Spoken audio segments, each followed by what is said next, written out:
લખાઈ ગયું? શેરિંગ. હાજી, માઇક.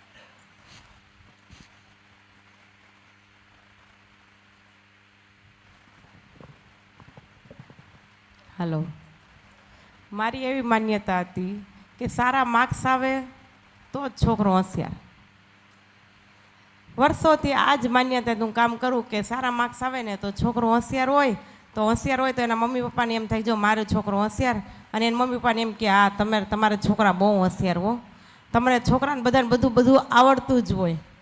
એ માન્યતા ઘણા ટાઈમથી હતી, લગભગ જેથી સમજ પડી ને તે દિવસની ભણતર વિશે આ મારી માન્યતા. પછી મારા છોકરાઓ આવ્યા ને તો મને એમ જ થાય મારા છોકરા હોશિયાર હોવા જોઈએ, મારા છોકરાને આવડવું જોઈએ, મારા છોકરાને આવડવું જોઈએ. રાતને દિવસ એમાં ટેન્શનમાં. પછી એના ઓછા માર્ક્સ આવે ને તો મેં એવી માન્યતા બનાવી મેં મારી જાતે જ કે એવું થોડું છે 95% વાળા આટા મારે. પછી ઊંધી રિવર્સ પ્રક્રિયા ચાલુ કરી કે જે 95% વાળા નિષ્ફળ ગયા હતા ને એને ગોતવાનો પ્રયોગ ચાલુ કર્યો કે જેટલા 95% વાળા હતા કે 90% વાળા હતા એ બધા નિષ્ફળ ગયા હતા. એમાં મારા મોટા પપ્પાનો છોકરો છે જે MBBS થઈ ગયો, એણે કાંઈ કર્યું નહીં, પોતે અત્યારે હેલ્થ લાઇનમાં કાંઈક કરે છે, એટલે એ કાંઈ કર્યું નહીં એને. એટલે હું એને બધાને એના એક્ઝામ્પલ આપું કે જો આ અજયભાઈ છે કાંઈ કરતો નથી, અને મારો ભાઈ નાનો છે પણ એ નાનો ડૉક્ટર, DHMS કરેલો, પણ એનું માઇન્ડ બહુ સારું કે મોટા ડૉક્ટર જેવું નિવેદન કરે. હું એમ કહું કે જો આની કરતાં આ સારો. એ મેં મારી માન્યતા બીજી બનાવી કે મારા છોકરાને, અને અમે નિષ્ફળ થયા ને એટલે મેં બીજી માન્યતા બનાવી દીધી. હવે પછી સમજમાં આવ્યું કે આજે જ તે હું નવરાવતી હતી ને મારા છોકરાઓને મેં કીધું આટલા માર્ક્સ નો આવવા જોઈએ, આમ નો આવવા જોઈએ. મારા છોકરાએ મને એમ કીધું એ મમ્મી તારે કાયમ હારા જ માર્ક્સ આવતા હતા, તને બધું સારું જ ગમે. તો એ મને લાઈટ થઈ કે મારી છોકરીને હું મારી જેવી જ બનાવું કે મને સારું જ ગમે. એનામાં જે ટેલેન્ટ છે ને એ તો મને દેખાતું જ નથી. મને એના રાતને દી માર્ક્સ ઉપર જ અનુભવ થાય, આટલા માર્ક્સ હોવા જોઈએ, આમ થવું જોઈએ, આવું હોવું જોઈએ. 12માંથી આટલા માર્ક્સ આવે, 5માંથી આટલા માર્ક્સ આવે, તમે એને ભણવા લેવા જાવ છો, તમારી પાસે ફી કેટલી ભરું છું ના કન્ટિન્યુ એ જ મગજમાં આવ્યું. તો એને મને સવાલ કર્યો તો અત્યારે મને એવું થાય છે કે હું એને ભણાવવા કે સમજાવવા કરતાં હું એની પાછળ માર્ક્સમાં જ રાતને દી કામ કરું. પૈસા બગાડું છું તો એના માર્ક્સમાં જ બગાડું છું, એના સમજણ માટે કે એની કેળવણી માટે કે એને કંઈક સારું આપવા માટે તું કાંઈ કરતી નથી. એ મારી માન્યતા અત્યારે સારામાં સારી તૂટી કે હું એ વસ્તુ ઉપર કામ કરું. Okay, good. બીજું કોઈ? હાજી. અભ્યાસ દરમિયાન એવી માન્યતા હતી કે હું એન્જિનિયર બની જાઉં, એન્જિનિયર બનીને બહુ કમાઈશ ને કમાઈને મોટો વ્યક્તિ બનીશ. પછી બિઝનેસ કરું છું તો એક એવી માન્યતા હતી કે વર્ષમાં 4 કરોડ કમાઈ જાઉં ને એટલે આપણે સુખી. પછી અત્યારે એવી માન્યતા છે કે લોકોને મદદ કરીશ ને તો આનંદ થશે, એટલે પરમેનન્ટ કોઈને હેલ્પફુલ થાય ત્યાં સુધી ઓકે, પછી પાછું જે છે તે. આવી માન્યતા મારી છે. જી. હેલો. મારી માન્યતા એવી હતી કે સારા કપડાં પહેરવાવાળા વ્યક્તિ હોય ને એ જ સમજદાર હોય છે. પછી પૈસાવાળા જેની પાસે વધારે પૈસા છે તે સુખી છે. પછી વધારે ભણેલા વ્યક્તિ કામયાબ હોય છે. બધી સુવિધા મળે તો જ સુખી થવાય. પૈસાવાળા લોકો પાસે વધારે બુદ્ધિ હોય છે. મોટી ઉંમરના લોકો પાસે વધારે અનુભવ હોય છે, સાચા અનુભવ હોય છે. પછી ઇંગ્લિશમાં બોલવાથી માન વધે છે. વધારે પબ્લિક વચ્ચે બોલવા માટે ભણતર જરૂરી છે. આ બધી મારી માન્યતા હતી. એમાં ક્યાં કન્ક્લુઝન આવ્યા હોય એવું કંઈ? આને આપણે 3 સ્તરમાં વિચાર. એક માન્યતા હતી, પછી એ તૂટી, પછી નવી બની. એ વ્યાજબી બને છે કે ખોટી બને છે એની ચકાસણી. વાત પકડાણી?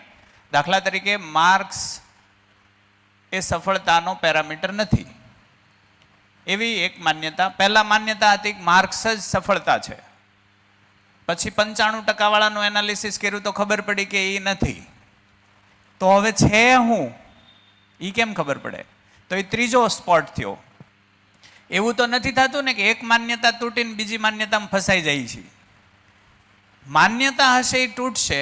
એટલે અહીંયા સૂત્ર એક છે કે જાણી લીધેલાને માની લો. જાણી લીધેલને માની લો, માની લીધેલને જાણી લો. તો આપણે એ પ્રોસેસ કરીએ છીએ કે માર્ક્સ, મેં પહેલા એવું માની લીધું કે માર્ક્સ અગત્યના છે. એક સમયે મારી માન્યતા તૂટી ગઈ. તો હવે નવી કઈ બની?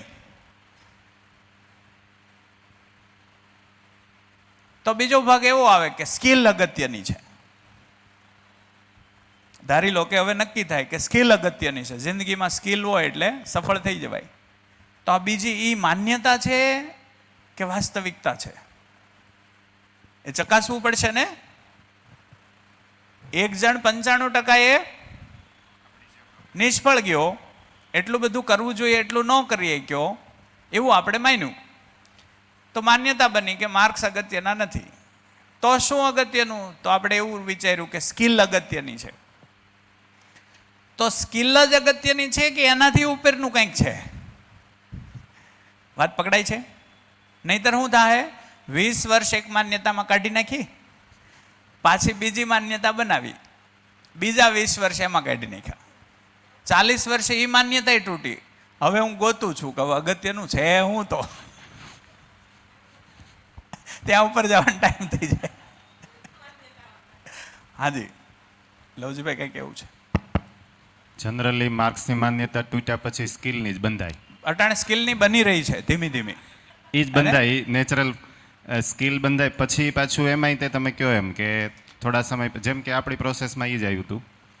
પછી એમ થાય કે ભાઈ સ્કિલથી સુખી નથી થઈ જવાતું, તો એની તો કંઈક અલગ જ પ્રોસેસ છે. સુખી થવાની પ્રોસેસ માર્ક્સમાં છે કે નથી?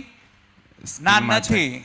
તો સ્કિલમાં છે કે નથી એ અત્યારે ચેક કરી લઈશું તો ક્લેરિટી આવી જશે. પેલા ભાઈએ જેમ કીધું કે ભાઈ એક આખો ક્લાસ છે તો એને કક્કો શીખવા માટે, કક્કો શીખવાના લક્ષ્યથી હું ધારો કે માર્ક્સ આધારિત કક્કો શીખું કે ભાઈ કક્કો માર્ક્સ આવે તો મારો કક્કો શીખાઈ ગયો.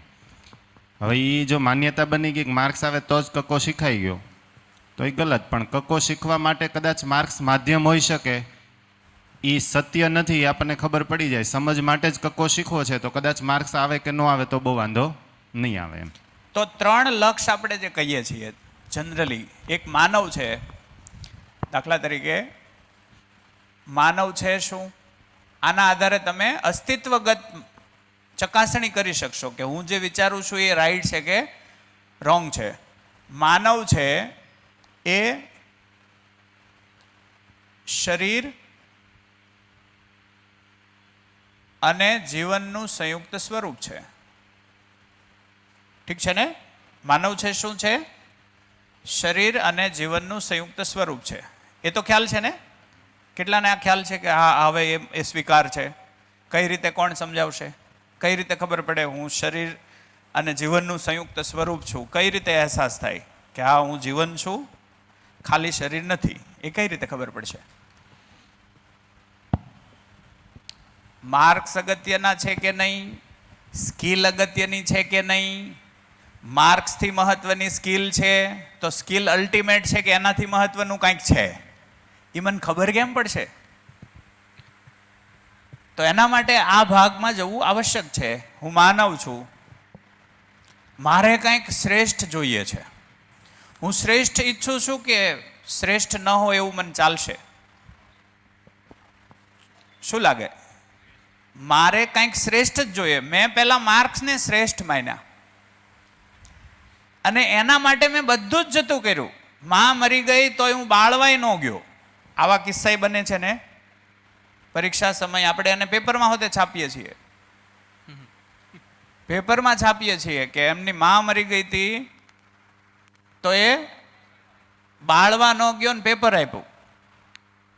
તો મેં ક્યાં સુધી શ્રેષ્ઠ, માર્ક્સને શ્રેષ્ઠ ક્યાં સુધી માન્યા? માંથી મહત્વના માર્ક્સ, ત્યાં સુધીની શ્રેષ્ઠતાએ મેં એને માની લીધા છે અને એના માટે મેં બધું જ હોમી દીધું છે. અને 25 વર્ષ પછી મારી માન્યતા તૂટી ત્યારે મને અફસોસ થયો કે સાલું માં એમને એમ ગઈ. આવા કિસ્સા છે કે નથી? આ રવેડે આપણે સમાજને ચડાવ્યો છે કે નથી ચડાવ્યો? તો સંબંધોને આપણે દાવ પર મૂક્યો છે, અને સંબંધોને આપણે દાવ પર મૂકે છે. મા દીકરાનો સંબંધ છે કે નથી? છે. એને એના માટે દાવ પર મૂકી દીધો.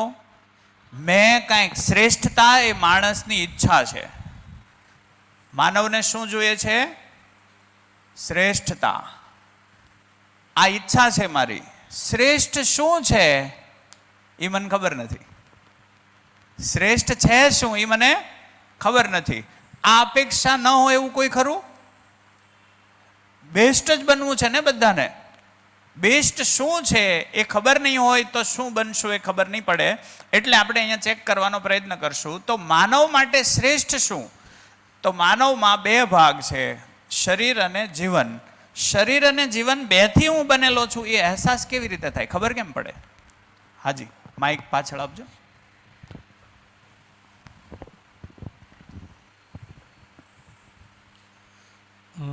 પરિચય શિબિરમાં પહેલીવાર સાંભળ્યું કે માનવની જરૂરિયાત જે છે શરીરની છે, સ્થૂળ વસ્તુની છે, રોટી, કપડાં, મકાન, ટેમ્પરેચર, ગાડી, અને જીવનની જરૂરિયાત છે એ નિરંતર છે, પ્રેમ, વિશ્વાસ, સન્માન.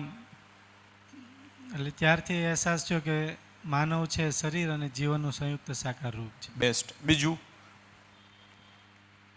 અહીં માઇક આપો. એક આવશ્યકતા પરથી નક્કી થયું કે આની આવશ્યકતા સાધનો છે, આની આવશ્યકતા મૂલ્યો છે. મૂલ્યો એટલે શું? વિશ્વાસ, સ્નેહ, મમતા, હે ને? બીજી રીતે કહીએ તો ભાવ. આની આવશ્યકતા શું છે? ભાવ. હે ને? જીવનમાં ભાવ આવશ્યક છે. વિશ્વાસ એક શું છે? ભાવ છે. અને એની ઘરમાં જરૂર છે. એ અત્યારે ઘટી ગયો છે. ઠીક છે ને? હા. તો જીવનને ભાવ, અહીંયા એક જરૂરિયાત, આવશ્યકતા આધારિત ખબર પડી કે આપણે માણસ તરીકે જીવન અને શરીરનું સંયુક્ત સ્વરૂપ છીએ. ઓકે, બીજું? નિરંતર સુખ મેળવવા માટે માનવ લક્ષ જરૂરી છે. તો માનવ લક્ષ મેળવવા માટે શરીર જરૂરી છે. જીવનની જરૂરિયાત પૂરી કરવા માટે શરીર જરૂરી છે. એટલે એક શરીર અને જીવનની ઉપયોગિતા અને પૂરકતા સમાન છે. બરાબર છે. ઉપયોગિતા પૂરકતાના આધારે જોઈએ તો જીવનને શું જોઈએ છે? જીવનને શું જોઈએ છે? સુખ જોઈએ છે. ભાવાત્મકતા વધશે તો સુખ વધશે. તો જીવનને સુખ જોઈએ. એ સુખ શેનાથી આવે? સુખ શેનાથી આવે? સમજવાથી. સમજ માટે એને શેની જરૂર પડશે? સમજવા માટે શેની જરૂર પડશે? શરીરની. એટલે જીવનને શરીરની આવશ્યકતા છે. શરીરને શેની જરૂર પડે? તો કે સાધનોની. જીવનને શરીરની જરૂર છે, શરીરોને સાધનોની જરૂર છે. પણ કેટલા સાધનોની જરૂર છે એ નિર્ધારિત કોણ કરશે? જીવન નિર્ધારિત કરશે. હેના દ્વારા નિર્ધારિત થશે? સમજથી. સમજવાથી એને ખબર પડશે કે આ આટલે થઈ રહી, આટલે જોઈએ. જેમ કે વિશ્વાસ વધુ જોઈએ કે સોફા? વિશ્વાસ વધુ જોઈએ. નિરંતર શું જોઈએ ઘરમાં? વિશ્વાસ. અને કાર નિરંતર જોઈએ કે ભરોસો? તો ખબર પડી કે ભરોસો નિરંતર જોઈએ. તો કાર ઉપર આપણે કામ કર્યું કે ભરોસા ઉપર? કાર ઉપર કામ કર્યું એટલે ભરોસો ઘટ્યો. તો જીવનને ભરોસો જોઈએ છે, જીવનને મમતા જોઈએ છે, જીવનને સન્માન જોઈએ છે. ઠીક છે ને? મેં કાર માટે મારા ઘરના સંબંધો છે દાવ પર મૂકી દીધા. એટલે ઘરમાંથી હું અપમાનિત થયો. એવું થયું કે ન થયું? સમાજમાં મને પૂછે છે બધા. આજે સૌથી મોટો પ્રશ્ન આ આવ્યો. સમાજમાં એને પૂજે છે, ઘરમાં એને કોઈ બોલાવતું નથી. એટલે મધ્યસ્થ દર્શનનું સૂત્ર છે પરિવારમાં જ પ્રમાણિત થવાનું યોજના છે. પહેલા પ્રમાણિત ક્યાં થવું પડે? પરિવારમાં. પરિવારમાં હું ફેલ ગયો તો સમાજમાં આજ ભલે હું પૂજાવું, એક દિવસ ફેલ જઈશ જ. જી સર, એક માન્યતા બાબતનો ક્વેશ્ચન છે. જેમ કે સર, કોઈ એક ગરીબ ઘરનું બાળક છે જી અને સાયન્સમાં ભણી રહ્યું છે. મા બાપ ગમે તેમ કરીને એને પ્રાઇવેટ સાયન્સ સ્કૂલમાં ભણાવી રહ્યા છે. અને બાયોલોજી કરી રહ્યું છે.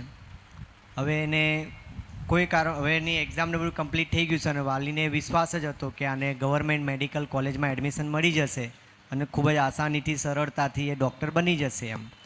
પણ સર 1 કે 2 પોઈન્ટ્સ માટે બાળક રહી ગયું સર, તો સર એ બાળકની માન્યતા, એ તો એ બાળક સર દુઃખી થશે, તો એ પછી માન્યતા થઈ કે હકીકત થયું સર? ઓકે, તો માન્યતા અને હકીકતનો ડિફરન્સ કઈ રીતે કાઢવો? તો આ એક વાત સૂત્રને તપાસો કે દરેક માનવ એમની આવશ્યકતા કરતાં વધુ ઉત્પાદન ક્ષમતા ધરાવે છે. આ વાતને પહેલાં પકડો. દરેક માનવ એમની આવશ્યકતા, એમની જરૂરિયાત શરીરની સાધનોની છે, એ પોતાની જરૂરિયાતો કરતાં વધારે ઉત્પાદન ક્ષમતા સાથે જન્મે છે. એટલે એક માણસની ઉત્પાદન ક્ષમતા ઘણી અપ છે એની જરૂરિયાત કરતાં. હવે ઉત્પાદનને તમે માપવા જાઓ ને તો ઉત્પાદન એક જ જગ્યાએ દેખાય, ઉત્પાદન એક જ જગ્યાએ તપાસી શકાય, અને એ છે કૃષિ, ખેતી. એ સિવાયનું ઉત્પાદન નથી, રૂપાંતરણ છે. આ વાતને પકડજો. કૃષિ છે ને એ ઉત્પાદન છે, ધંધો ઉદ્યોગ એ રૂપાંતરણ છે. રૂપાંતરણ અને ઉત્પાદનમાં શું ફરક? ઉત્પાદનમાં એક વસ્તુ નાખીએ 100 નીકળે, એને કહેવાય ઉત્પાદન, મલ્ટિપ્લિકેશન થયું. વાત પકડાય છે? ઉત્પાદનમાં શું થાય? બાજરાનો એક દાણો વાવો એટલે ડુંડું આવે, એમાં 1000 દાણા આવે. આ થયું ઉત્પાદન. હવે કોઈ કંપની કાર બનાવે છે. શું બનાવે છે? કાર. તો કાર છે, સમજી લો કે 1500 કિલોની કાર હોય, તો એમાં મટીરિયલ 1500 કિલો જ વપરાણું હશે કે વધારે? શું લાગે? એક કારને બનાવવામાં તૈયાર થયેલી કાર છે કેટલા કિલોની છે? ધારી લો કે 1500 કિલોની. તો આ કાર બનાવવામાં મટીરિયલ વપરાણું હશે એ કેટલું હશે? 1500 કિલો કે વધારે? વધારે. કેમ કે વેસ્ટેજ જશે, પતરું વેસ્ટેજ જશે, રબર વેસ્ટેજ જશે, વેસ્ટેજ જશે ને. એટલે 1500 કિલોની કાર બનાવવા માટે ઓલમોસ્ટ 2000 કે 2500 કિલો અથવા 2000 કિલો મટીરિયલ વપરાય, ત્યારે 1500 કિલોની કાર નીકળે. તો જે વસ્તુ નાખી એના કરતાં ઓછી નીકળી કે વધુ નીકળી? ઓછી નીકળી. વાત પોગી? એટલે આ રૂપાંતરણ થયું. અહીંથી ભરોસો નહીં આવે, અહીંથી ભરોસો નહીં આવે. આ રૂપાંતરણ છે, અહીંથી ભરોસો આવે. અચ્છા, ઘરમાં રોટલી મહત્વની કે કાર? જોરથી બોલો. રોટલી. રોટલી વગર ચાલે? રોટલી વગર ચાલે? કાર વગર ચાલી શકે. આજકાલ આપણે જે બાળકોમાં નાખ્યું, શું નાખ્યું? સાધનો વગર નહીં ચાલે. કયા સાધનો? ફેસિલિટી માટેના જે સાધનો છે એના વગર નહીં ચાલે. આપણે જો ઘરમાં રસોઈ બનાવવાનું કામ ધીમે ધીમે બંધ થતું જાય કે મહત્વનું થતું જાય? બંધ થતું જાય. એનો મતલબ શું થયો? શરીરને ટકાવવા માટે કાર અગત્યની છે કે રોટલી શાક? જોરથી. શરીરને ટકાવવા માટે કાર અગત્યની છે કે રોટલી શાક? રોટલી શાક. તો રોટલી શાક તો કોઈને કરવા નથી. આપણે બાળકોને અસ્તિત્વગત નિયમોથી દૂર લઈ ગયા છીએ, એટલે એનો ભરોસો જિંદગી પ્રત્યેનો ઘટ્યો કે વધ્યો? ઘટ્યો. જીવન પ્રત્યેનો એનો ભરોસો જ આપણે તોડી નાખ્યો હાવ. તો આપણા જ ઘરની અંદર આપણા બાળકો રસોઈ કરવા તૈયાર નથી. ઘરમાં કોઈ રસોઈ કરવા તૈયાર જ નથી. આ માનસિકતા પહેલા હતી કે આપણે ડેવલપ કરી? સમજપૂર્વક ડેવલપ કરી કે માન્યતા આધારિત? માન્યતા આધારિત ડેવલપ કરી. એટલે આજે મોટા પ્રશ્નો એ છે, ઘરમાં રસોઈ કરશે કોણ? સાસુ કે હું નહીં કરું, પત્ની કે હું નહીં કરું, પતિ કે મારા જ ભાગમાં કંઈ આવે જ નહીં. લોચો થયો છે આજે સૌથી મોટો, હે ને? તો આપણે ફરીથી વિચાર કરવો પડે એવી સ્થિતિ બની છે કે નહીં? ફરીથી વિચારવું પડશે કે અગત્યનું છે શું. જે અગત્યનું નથી એને હું વધુ માની બેસીશ તો સમસ્યા વધશે કે ઘટશે? સમસ્યા વધશે. જે જેટલું અગત્યનું છે એટલું જ અગત્યનું રાખો. કારની અવગણના છે? નહીં, કારની અવગણના નથી. કાર ભલે ને હોય પણ રોટલી કરીએ. હું ડ્રાઇવિંગ કરું, હું રોટલી કરું, એમાં ક્યાં વાંધો છે? તો અમારે વાત થતી હતી કે એક ઘરની અંદર 8 જણા રહેતા હોય તો દરેકની ભૂમિકા એક સરખી હશે કે અલગ અલગ? તો જ પરિવાર બનશે ને. આજ બધાને નોકરી કરવી છે, પોતું કોઈને નથી મારવું, રોટલી કોઈને નથી કરવી, સાફ સફાઈ કોઈને નથી કરવી, વાસણ કોઈને નથી માંજવા, બાળકો કોઈને નથી સાચવવા. ત્યાં સુધી આપણે પહોંચ્યા. બાળક આવે તો એ જવાબદારી ઉત્સવિત કરનારી બનતી જાય છે, ભારવાળી બનતી જાય છે. કાર સાફ સફાઈ રાખશું આપણે, લેપટોપ, મારો ફોન, એ બધાને આપણે મસ્ત રીતે સાચવશું. એક બાળક તો કે એ રખડશે, એની હારે આપણો સમય નથી.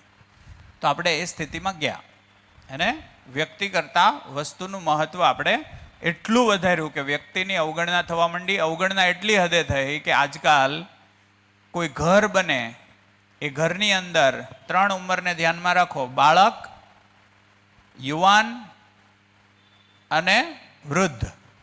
એમાં સૌથી વધારે કોના માટેની ફેસિલિટી હોય છે? કોઈ ઘર બનાવીએ એમાં સૌથી વધારે ધ્યાનમાં કોને લેવામાં આવે છે? બાળક માટે ઘર બને છે. બાળક રમવા માટેની સ્થિતિઓ, બાળકને જોઈએ એ પ્રકારની બાબતો છે, એની કોઈ સ્થિતિ બને છે કે એના માટેનું તો સ્થાન જ નથી. અચ્છા, રાચ રચીલું ઘરમાં વધે તો બાળકને રમવાની સ્થિતિ સારી બને કે ખરાબ બને? રાચ રચીલું વધે એમ બાળકને રમવાની સ્થિતિ ઘટી જાય, તોડી નાખશે, ફોડી નાખશે. હા, તો બાળકને ધ્યાનમાં રાખીને મકાન બન્યું નહીં. હું મકાન બનાવું તો હું મારા આધારે મકાન બનાવીશ, એમાં બાળક ધ્યાનમાં નથી. મને આમ સ્વિચ, હું હેઠે બેઠા બેઠા સ્વિચ આંબી જાઉં ને, ત્યાં સ્વિચ રાખવું. પછી આપણે એવું કહીએ કે આ બાળકો આમાં આંગળી નાખશે તો બાળક આંગળી ન નાખે એ માટે શું કરવું પડે? ઉપર રાખવી પડે. ઉપર રાખીએ તો મારે ઊભું થવું પડે. ઊભું થવું નથી, રિમોટ વાળું. ઓકે, તો એક બાળકને કેટલું મહત્વ આપણે આપ્યું છે જ્ઞાન આધારિત, એ તો આપણે ફરીથી સંશોધનનો મુદ્દો રહે. તો અહીંયા એક વાત હતી કે દરેક માણસ શ્રેષ્ઠતા ઈચ્છે છે અને એ પોતે પાછો શરીર અને જીવનનું સંયુક્ત સ્વરૂપ છે. તો લક્ષ્ય 3 પ્રકારના બને. શરીરને ટકાવી રાખવું એ મારી આવશ્યકતા છે, એટલે એક બન્યું શરીર લક્ષ્ય. હે, એક કયું બન્યું? શરીર લક્ષ્ય. બીજું તો કે માનવ આ શરીર યાત્રામાં જેટલું મેળવશે એ બધું પૂરું નહીં હોય, એટલે એને ફરીથી પાછું શરીર જોહે કે નહીં? તો શરીરની પરંપરા જળવાઈ રહે. એ જો પ્રદૂષણ વધશે તો શરીર પરંપરા ઉપર ખતરો છે કે નહીં? હા. તો બીજું લક્ષ્ય આ બેયનું સંયુક્ત સ્વરૂપ, શરીર અને જીવનનું સંયુક્ત સ્વરૂપ છે, એટલે એ સંયુક્ત સ્વરૂપમાં માનવ પોતે છે. તો બીજું લક્ષ્ય આવ્યું માનવ લક્ષ્ય. શરીર આમ ગણો તો 3 પ્રકારે વહેંચાશે ને. એક શરીર પોતે છે, શરીરની સાથે જીવન પોતે છે, બે સંયુક્ત સ્વરૂપમાં છે એટલે માનવ છે. તો માનવ આધારિત માનવ લક્ષ્ય, શરીર આધારિત શરીર લક્ષ્ય અને જીવન આધારિત જીવન લક્ષ્ય. તો લક્ષ્ય કેટલા થયા? મૂળભૂત કેટલા થયા? 3. એક કયું? શરીર લક્ષ્ય, માનવ લક્ષ્ય અને જીવન લક્ષ્ય. શરીર લક્ષ્ય શું? શરીર લક્ષ્ય શું? શરીરની આવશ્યકતાઓ નિર્ધારિત કરવી શરીરની આવશ્યકતાઓ નક્કી કરવી અને એની પૂર્તિ કરવી. આ શરીર લક્ષ થયું. શરીરને શું જોઈએ? સાધનો જોઈએ. તો સાધનો નક્કી કરવા. મકાન જોશે, કેવડું જોશે નક્કી કરો. નક્કી કર્યા વગર ચાલશે નહીં. પૈસા જોશે તો કા જોશે, કેટલા જોશે નક્કી કરો. કપડાં જોશે, કેટલા જોશે નક્કી કરો. નક્કી કરી નાખો એટલે પૂર્તિ થાય. નક્કી નહીં કરો તો એ પૂરું જ નહીં થાય. તો આ 2 લક્ષ અધૂરા રહી જાય ને આમાં જિંદગી વહી જાય. વાત પકડાય છે? અહીંયા નક્કી થઈ જાય કે આમાં આટલું જ જોશે, આનાથી વધારે નહીં જોઈએ. એ નક્કી થઈ જાય તો આ પૂર્તિ થાય. અચ્છા, આ લક્ષ દરેક વ્યક્તિનું નક્કી થઈ જાય કે ભાઈ આટલી જોડ જ જોશે, 1 કાર જોશે, 2 કાર જોશે, નક્કી થઈ જાય. નક્કી થઈ જાય તો માનવ લક્ષ શું છે? માનવ લક્ષ શું છે? કોણ કહેશે?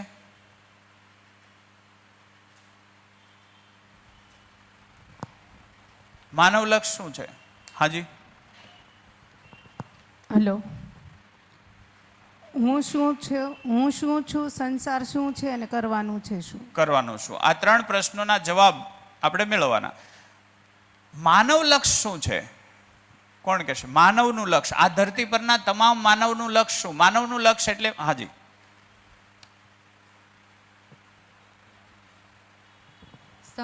સમાધાન, સમૃદ્ધિ અને અભય સ્થાપિત કરવું. સમાધાન એટલે સ્વયંમાં વિશ્વાસ.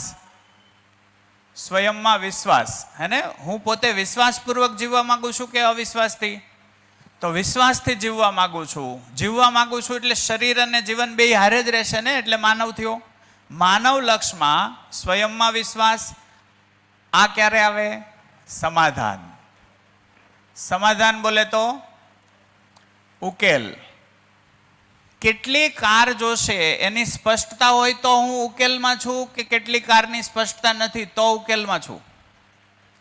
કેટલી કાર જોશે, કેવડું મકાન જોશે, કેટલા કપડાં જોશે એની મને ખબર હોય તો મારી પાસે ઉકેલ મળશે. મને ખબર જ ન હોય કેટલા કરોડે થઈ રહી તો હું સ્પષ્ટ છું કે અસ્પષ્ટ?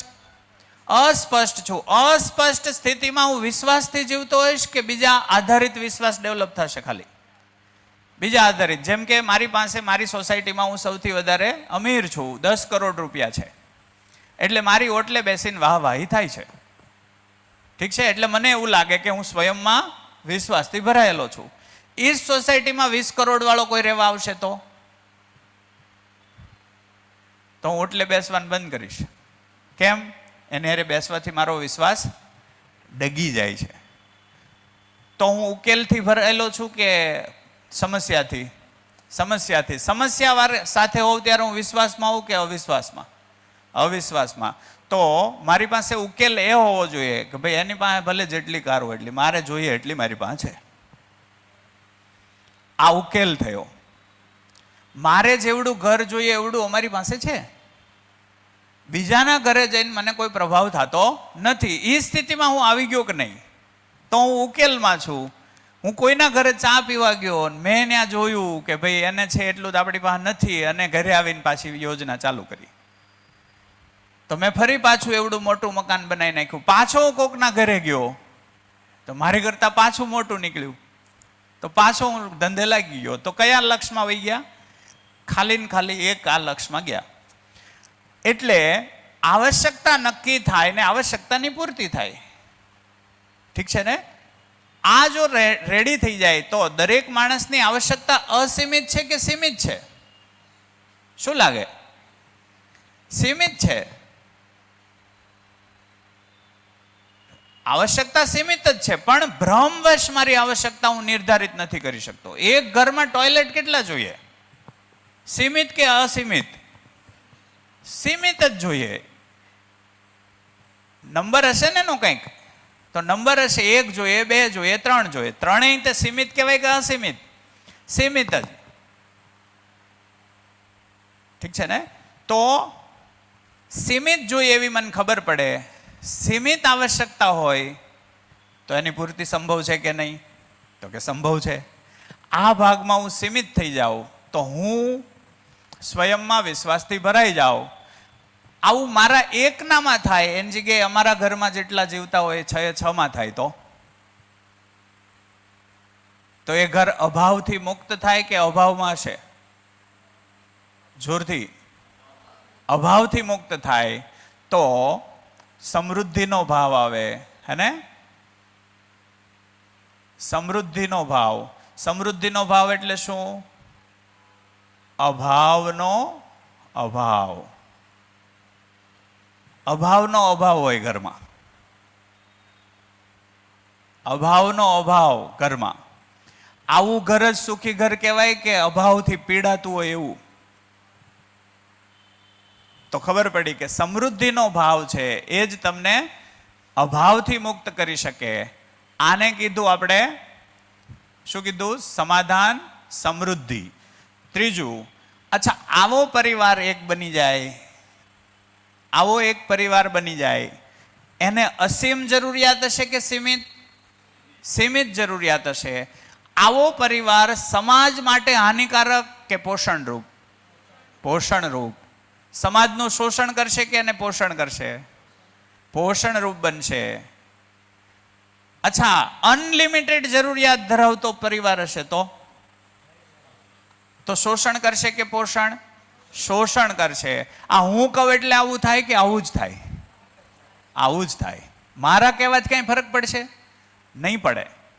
અસ્તિત્વની કોઈ યોજના છે, અસ્તિત્વમાં કંઈક નિયમો છે, એ નિયમ પ્રમાણે કામ થશે. તો એ નિયમ પ્રમાણે મારી આવશ્યકતા છે એ સીમિત છે કે અસીમ એ નક્કી કરવું. સીમિત હશે તો પૂર્તિ થઈ જ જશે, અસીમ હશે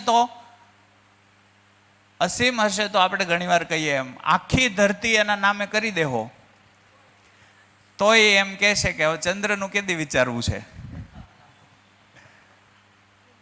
ચંદ્ર ઉપર એ જગ્યા તો લેવા માંડ્યા ને લોકો. શું છે આ? અભાવ છે કે ભાવ છે? અભાવ છે. અને જે ઘરમાં રહે છે ત્યાં હરખું રહી નથી શકતા, ચંદ્ર ઉપરની રાહ જોવે કે ત્યાં જઈને હું સુખી થઈ જાઉં. ઓકે, તો સમૃદ્ધ સમાજની, સમૃદ્ધ પરિવારોની સંખ્યા જેમ જેમ સોસાયટીમાં વધે એમ એમ એ સોસાયટીમાં છીનવી લેવું, પડાવી લેવું, વિશ્વાસભંગ કરવો એ વધશે કે ઘટશે? ઘટશે. એ ઘટશે એટલે સમાજમાં અભય આવશે કે ભય?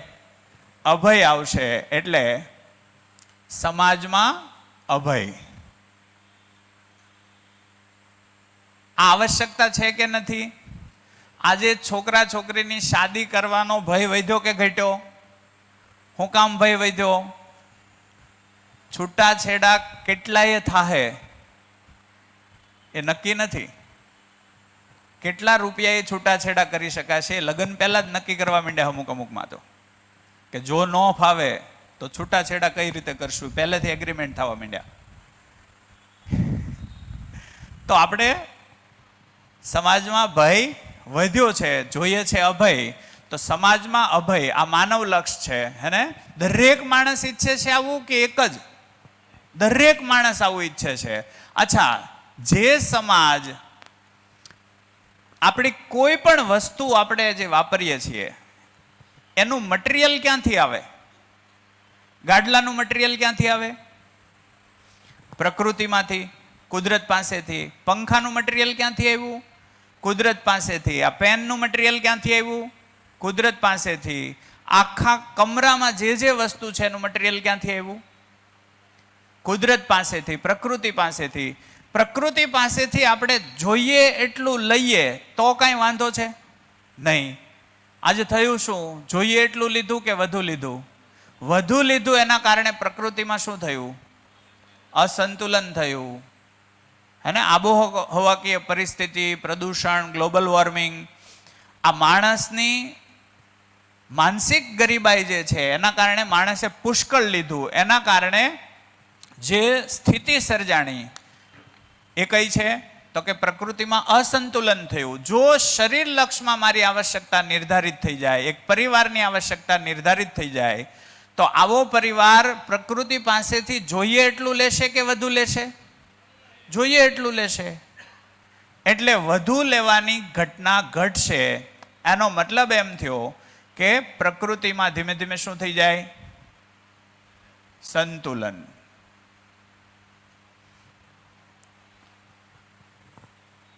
જેમ કે આપણે આમનામ વિચારીએ, આ ધરતીને બનતા 450 કરોડ વર્ષ લાગ્યા ત્યારે આ સ્થિતિએ પહોંચી. આ ધરતી 450 કરોડ વર્ષે આ સ્થિતિએ પહોંચી. જે રીતે માણસ ચાલી રહ્યો છે, જે ગતિથી જઈ રહ્યો છે, એ જ ગતિથી જાહે તો હવે 400 વર્ષ રહે એવું લાગે છે? શું લાગે? જે રીતે આપણે પ્રકૃતિની અંદર ઉપદ્રવ મચાવ્યો છે, આની આ ગતિએ જાય તો 400 વર્ષ હવે ટકશે એવું લાગે છે? તો એ ગતિએ તો સંભાવના ઓછી દેખાય છે. ક્લાઇમેટ ક્લોક કરીને એક વેબસાઇટ છે જે અમુક સાયન્ટિસ્ટોએ મૂકેલી છે. એમાં 4 વર્ષ અને 200 દિવસ સમથિંગ છે. જો ત્યાં સુધીમાં ધરતી ઉપર માણસ ધરતીને નુકસાન કરવાનું બંધ નહીં કરે તો ધરતી એવા મોડ ઉપર જતી રહેશે કે ત્યાંથી રિકવરી પછી સંભવ નથી, એવું સાયન્સ કહે છે. ક્લાઇમેટ ક્લોક કરીને એક વેબસાઇટ છે, એમાં ડેડલાઇન આપેલી છે, તમે જોજો. અને બીજું, જે રીતે તાપમાન વધી રહ્યું છે, જે રીતે પ્રદૂષણ વધી રહ્યું છે, જે રીતે રોગો વધી રહ્યા છે, જે રીતે આપણે ધરતી ઉપર વનસ્પતિઓનો નાશ કરીએ છીએ, જે રીતે પશુઓનો નાશ કરીએ છીએ, એ બધું જોતા પ્રકૃતિમાં સંતુલન વધારી રહ્યા છે કે અસંતુલન વધારી રહ્યા છીએ? તો અસંતુલન વધી રહ્યું છે. અસંતુલિત ધરતી છે, એમાં સંતુલન સ્થાપવું એ માનવનું લક્ષ્ય છે. એટલે આ 4 વાત છે એ કીધી કે એક વ્યક્તિ પોતે સ્વયંમાં વિશ્વાસપૂર્વક જીવે, પરિવારમાં સમૃદ્ધિપૂર્વક જીવે, તો જ સમાજમાં અભયની સ્થાપના થાય. કોઈ કોઈનું લઈ ન લે. આજે આપણને લોક તાળા ઉપર વધારે ભરોસો છે, માણસ ઉપર નથી. તો એ ભરોસો પાછો માણસ ઉપર આવી જાય તો સારું થાય એવી આપણી અપેક્ષા તો છે. એ અપેક્ષા પૂરી થાય તો પછી પ્રકૃતિમાંથી પણ આપણે જોઈએ એટલું જ લેશું. આ જોઈએ એટલું લેશું એટલે તરત જ આ ભાગોમાં સ્થિરતા આવશે. એટલે આ બીજું લક્ષ્ય થયું. ઠીક છે. ત્રીજું લક્ષ્ય છે જીવન લક્ષ્ય. ત્રીજું લક્ષ્ય શું છે? જીવન લક્ષ્ય. જીવનને શું જોઈએ? સુખ, શાંતિ, સંતોષ અને આનંદ. આ એની ઈચ્છા છે. ઠીક છે ને? હવે થાય કેવું ખબર? માનવ શરીર અને જીવન, એમાં સૌથી અગત્યનું કોણ?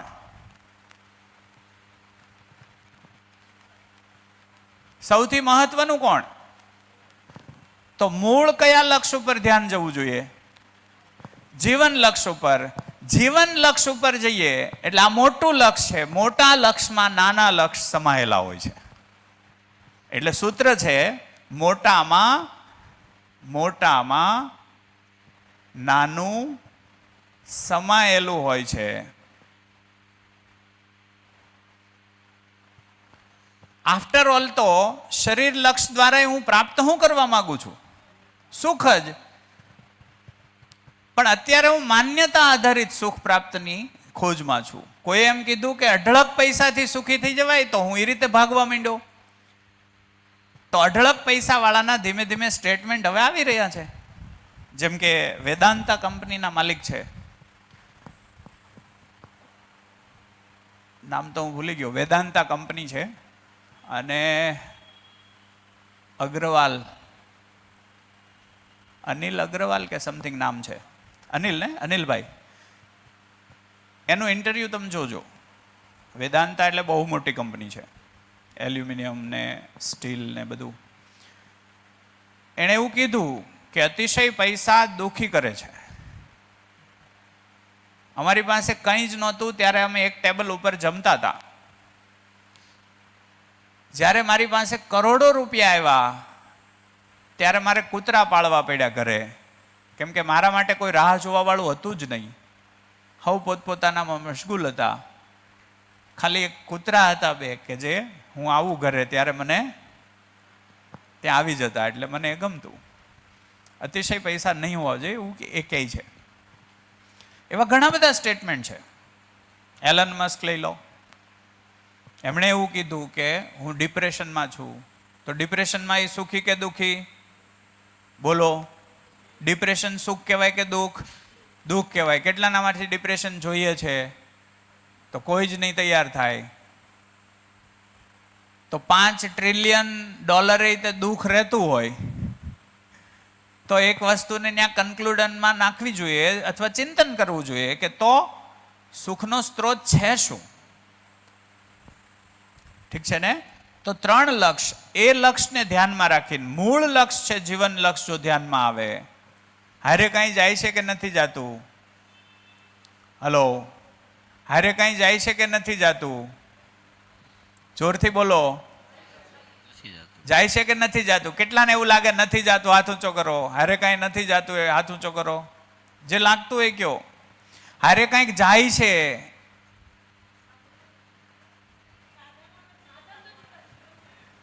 સાધનો નથી જતા, સમજણ સાથે જાય છે. અને તો સાથે જતું હોય એવો મારો સ્વીકાર હજી છે કે નહીં? સાથે કંઈક જાય છે ની સમજ જાય છે એવો મારો સ્વીકાર છે કે નહીં? સ્વીકાર ન હોય ને ત્યાં સુધી હજી સૂચનામાં છે કે સાથે કંઈક જાય છે. સ્વીકાર નથી એટલે એ તરફ જાવું નહીં આપણે. જે દિવસે સ્વીકાર થઈ જાય કે હા સાથે લઈ જવા જેવું કંઈક છે, એનો સ્વીકાર થઈ જાય તો તમે સાથે લઈ જવા જેવા પર જિંદગી છે નાખી દેશો કે સાથે ન જાય એના ઉપર? જોરથી. સાથે કંઈક જાય છે એવો મને સ્વીકાર થઈ જાય, એવી મારી સમજ બની જાય તો પછી હું મારી જિંદગીને સાથે જાય છે એ ભેગું કરવામાં નાખીશ કે મારી જિંદગીને સાથે ન જાય એવું ભેગું કરવામાં નાખીશ? જાય છે એવું. તો હજી જો સમજી લો કે હું આખા 24 કલાકમાંથી, આ માપદંડ છે, 24 કલાકમાંથી હું વધારે હેમાં છું, એના ઉપરથી નક્કી થાય કે મને કોઈ બોધ આ પ્રકારનો થયો છે કે નહીં. તો આમાં સાહેબ આપણે જે સાથે લઈ જઈએ છીએ તેના કરતાં એક એવું બને ને કે સાથે રહી છે તેની સાથે કામ કરીએ. સાથે જાય છે એનો મતલબ સાથે રહી છે. સાથે જવાનો મતલબ કોઈ સ્થાપિત થાય છે. જે લઈ જવું કે ભેગું કરવું એ પાછી વૃત્તિ આપણી આ વૃત્તિ ઉપર જાય. સાથે કંઈક જાય છે અને સાથે રહે છે હોતે. એ એકવાર સ્થાપિત થયા એટલે વિકાસ છે ને એની પરિભાષા છે. સાદી ભાષામાં કહીએ, વિકાસ એવી ચીજ છે કે એકવાર થયા પછી એનો નાશ નથી, એને વિકાસ કીધો છે. એકવાર એ ઘટિત થઈ ગયા પછી એનો નાશ નથી. આપણે કોને વિકાસ કહીએ? મોટી બિલ્ડિંગો બની જાય, મોટા રોડ રસ્તા બની જાય, અચ્છા એનો નાશ થાય કે ન થાય? થાય. તો એ વિકાસ નથી. વિકાસના હિસ્સામાં એ નથી. એટલે મધ્યસ્થ દર્શનમાં બહુ ચોખવટપૂર્વક કીધું છે, વિકાસ માત્ર ને માત્ર ધરતી ઉપર પરમાણુમાં થાય, એ સિવાય ક્યાંય ન થાય. ફરીથી આને સમજો, વિકાસ માત્ર ને માત્ર પરમાણુમાં થાય.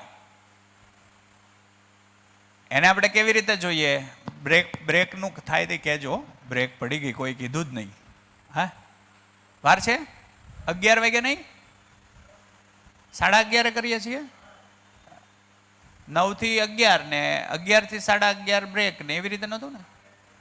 ઠીક છે, ઠીક છે, ઠીક છે. 11:30 હાલો. 11:30 થી તો પછી લેટ થઈ જાય વધારે. કંઈ નહીં, જોઈ લઈએ હાલો.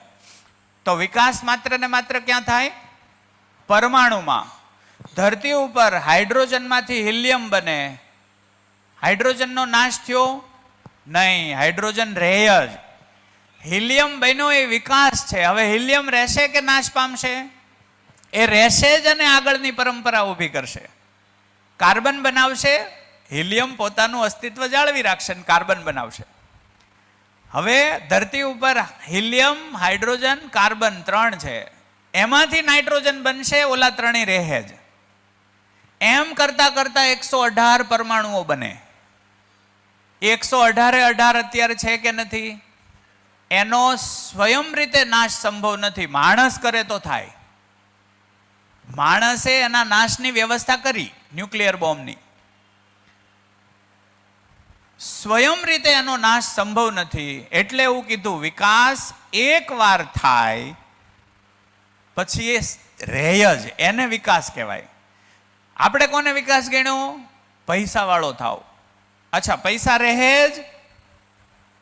પૈસા રહે જ એવું પાક્કું છે? તો કે નક્કી નહીં. આપણે ઘણીવાર એમ કહીએ કે જનકભાઈએ બહુ વિકાસ કર્યો. એના આધારે માપીએ એણે કેટલી શાખાઓ ખોલી અને કેટલા પૈસા ભેગા કર્યા. એક સમય આવ્યો, કરવટ લીધી સમયે કે ભાઈ હવે એ જે કામ કરે છે એ કામનું નથી રહ્યું, એટલે બધી શાખાઓ બંધ. આવું ઘણી કંપનીઓમાં થાય છે કે નથી થતું? તો કે હવે તો કે જનકભાઈનો વિકાસ રૂંધાઈ ગયો. તો કર્યો તો કે નહોતો કર્યો? તે દી કીધું, બધા કહેતા હતા કે એણે વિકાસ કર્યો, તો એ શું હતું? વયો ક્યાં ગયો? એ વિકાસ વયો ક્યાં ગયો? એ કોઈ વિકાસ છે જ નહીં. એને એ એક છે, શરીર ટકાવવા માટે આ પૈસાની આવશ્યકતા છે. ત્યાં તમે થોડુંક કામ કર્યું, આવવા માંડ્યા પૈસા. બહુ મોટો મુદ્દો ત્યાં નથી. વિકાસ પરમાણુમાં થાય. પરમાણુમાં વિકાસ થવાનો મતલબ શું? આ ધરતી ઉપર જેટલા બનવાના હતા એટલા પરમાણુ બની ગયા. એમાંનો એક પરમાણુ જીવન પરમાણુ છે. આ જોજો ખાસ, એમાંનો એક પરમાણુ જીવન પરમાણુ છે. તો મન, વૃત્તિ, ચિત્ત, બુદ્ધિ અને આત્મા, આ પરમાણુમાં કાંઈ વિકાસ થયો કે નહીં? આ શરીર યાત્રા દરમિયાન આ પરમાણુનો વિકાસ મેં કર્યો કે નહીં? આમાં વિકાસ થવો એટલે સત્ય સમજાઈ જવું. આમાં સત્ય સમજાઈ જાય, એ સત્ય સાથે રહે, એ નવી શરીર યાત્રામાં ત્યાંથી ચાલુ થાય કામ. હવે આમાં કોઈ સત્ય નહીં. આમાં મેં આખા જીવન દરમિયાન ભ્રમ જ નાખ્યા. ભ્રમ હતા અને એ ભ્રમ વધાર્યા. તો મરવા સમયે કન્ક્લુઝન શું આવશે? 800 કરોડની કંપની હોય અને મરવા ટાણે આપણે શું કન્ક્લુઝન લેવું?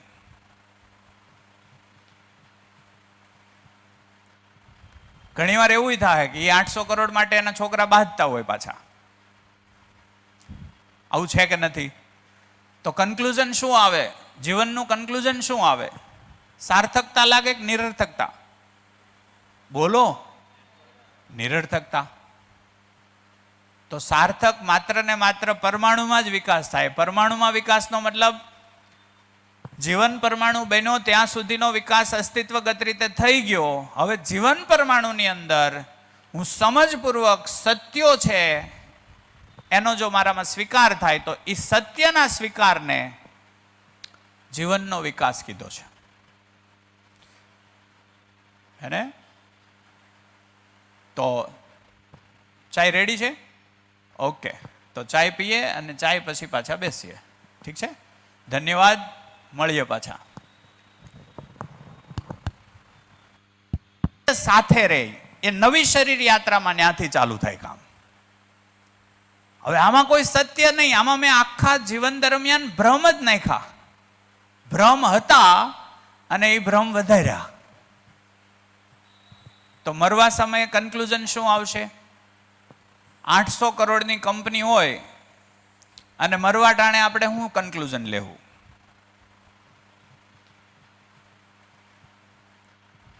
ઘણીવાર એવું થાય કે એ 800 કરોડ માટે એના છોકરા બાંધતા હોય પાછા. આવું છે કે નથી? તો કન્ક્લુઝન શું આવે?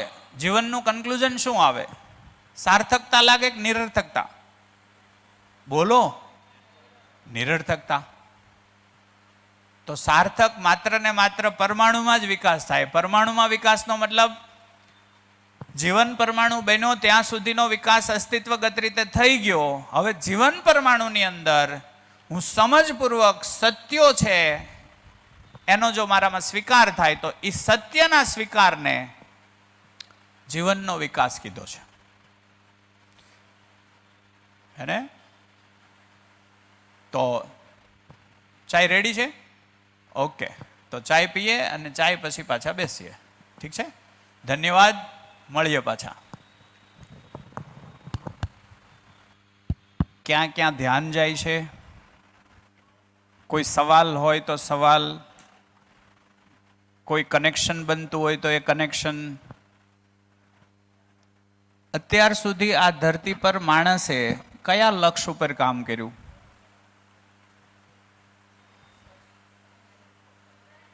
શરીર લક્ષ્ય પર. શરીર લક્ષ્ય ઉપર થવું જોઈએ એટલું કામ થયું કે વધુ પડતું? શું લાગે? જરૂર પૂરતું કામ થયું કે વધુ પડતું?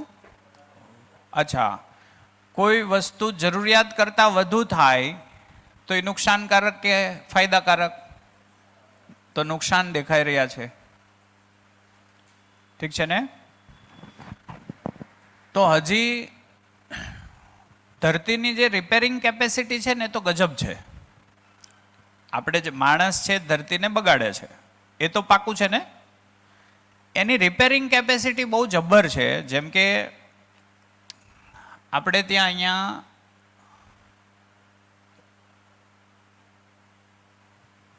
એક જગ્યાએ યુરેનિયમ, આપણે હિરોશીમા અને નાગાસાકી જાપાનની અંદર પરમાણુ વિસ્ફોટ થયો, બોમ્બ ફેંક્યો. પછી વિજ્ઞાને એવું કીધેલું કે અમુક વિસ્તારમાં વર્ષો સુધી કોઈ જીવ ત્યાં રહી શકવાની સંભાવના જ નથી, એટલું રેડિયેશન છે એમ એવું કીધેલું.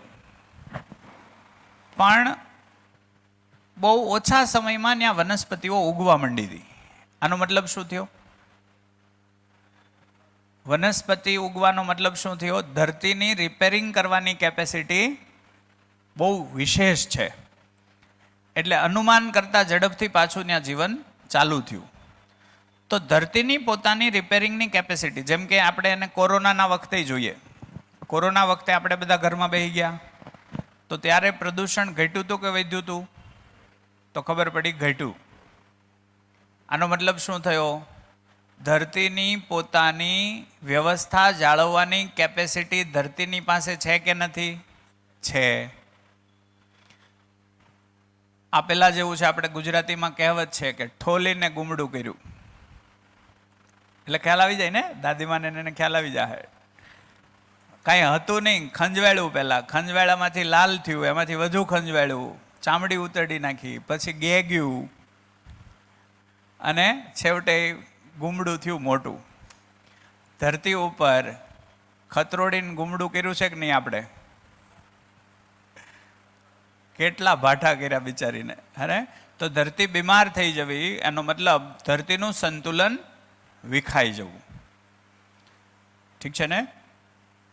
અને આપણે પાછી એવી અપેક્ષા કરી રહ્યા છીએ કે આપણા બાળકો આગળ જતા સ્વસ્થ રહે, આપણા બાળકો સ્વસ્થ જીવન જીવે. તો આ અપેક્ષા પૂરી થશે કે નહીં થાય? જે રીતે આપણે ચાલ્યા જઈએ છીએ એ સ્થિતિમાં આપણા પછી આવતી પેઢી એ સ્વસ્થતાપૂર્વક જીવી શકશે કે ત્યાં પ્રશ્નાચિહ્ન લાગી ગયું? તો ખબર પડી કે પ્રશ્નાચિહ્ન છે. તો ફેર વિચારણાની આવશ્યકતા છે. ઠીક છે ને? હાજી. તો અત્યાર સુધીમાં ક્યાં ધ્યાન ગયું, ક્યાં સવાલ છે, એ સવાલ જે રીતે ઉદ્ભવતો રીતે એ પ્રસ્તુત કરો. કોઈ કનેક્શન બંધાણું તો એ કનેક્શન રજૂ કરો. જી. અત્યાર સુધી તો જે મેઇન લક્ષ્યની સ્પષ્ટતા નહોતી, એટલે જે જોઈએ તો છે એ તો ખબર હતી કે સ્વતંત્રતા, વિકાસ, નિશ્ચિતતા, સ્પષ્ટતા, સફળતા એ મારે જોઈએ છે. એ તરત જ આમ કંઈક પણ અઘટતું ઘટતું એટલે તરત મનમાં વ્યાકુળતા આવી જતી. એટલે સ્પષ્ટ ગોલ આપણો નહોતો ક્લિયર, એટલે આ બધું અણસમજમાં બધી વસ્તુઓને પેલું થયા કરતું મગજમાં. હજી પણ જો વિકાસની સ્પષ્ટતા નહીં હોય તો વિકાસ સંભવ નથી. તો એક વાત આપણે છોડી હતી, ક્યાં? વિકાસ માત્ર ને માત્ર ક્યાં હોય? પરમાણુમાં હોય. હવે આને આપણા માનવની દ્રષ્ટિએ ચેક કરો તો વિકાસ પરમાણુમાં હોય એનો મતલબ શું?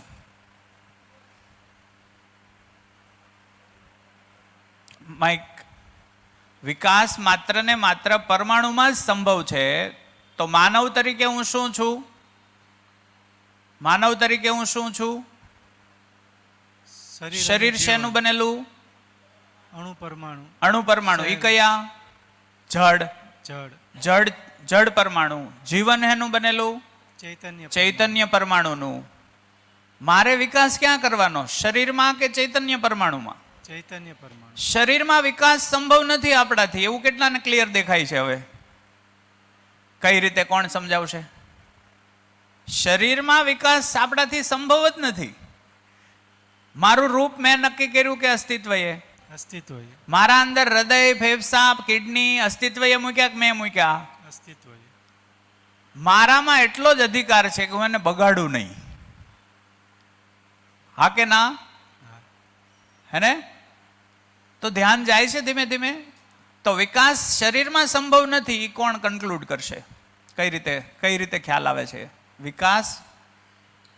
હા, એક માઇક અહીંયા. હા, તમે કંઈક કહેવા માંગતા હતા. પરમાણુમાં જે વિકાસ, પરમાણુ અંશમાં જે ફેરફાર છે એ જ વિકાસ છે. પરમાણુ અંશમાં ટૂંકમાં અસ્તિત્વમાં જે વિકાસ છે કે ફેરફાર પરિવર્તન છે, ખાલી પરમાણુ અંશમાં જ પરિવર્તન છે. બોલે તો જે હિલિયમ હાઇડ્રોજન એ બની ગયા. હા, 118 પરમાણુ તો બની ગયા. હા. મધ્યસ્થ દર્શન એવું કહે છે કે 120 પરમાણુએ ધરતી પૂર્ણ થશે. એક શબ્દ અહીંયા ખાસ ધ્યાનમાં લ્યો, પૂર્ણ. આ ભાગનો સ્વીકાર થાય એટલે આપણે આગળ વધારે વાત કરશું. પૂર્ણ એટલે શું? જેમાં કંઈ કમ ન કરી શકાય, જેમાં કંઈ અધિક ઉમેરી ન શકાય, ઉમેરી ન શકાય, બાદ ન કરી શકાય, એવી સ્થિતિને પૂર્ણ સ્થિતિ કહેવાય. તો મધ્યસ્થ દર્શન પ્રમાણે આ ધરતી ઉપર 121 પરમાણુએ ધરતી પૂર્ણ થઈ જાય.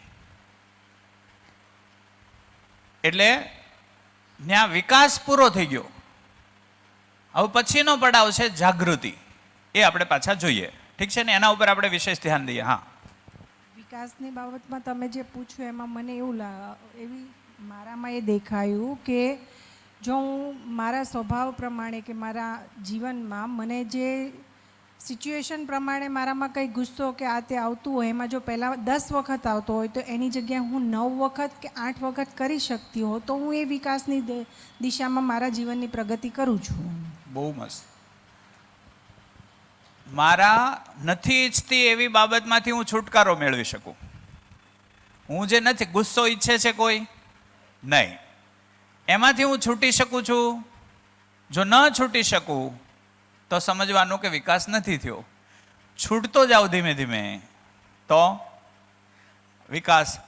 જીવનમાં તૃપ્તિ કોણ કોણ ઈચ્છે છે?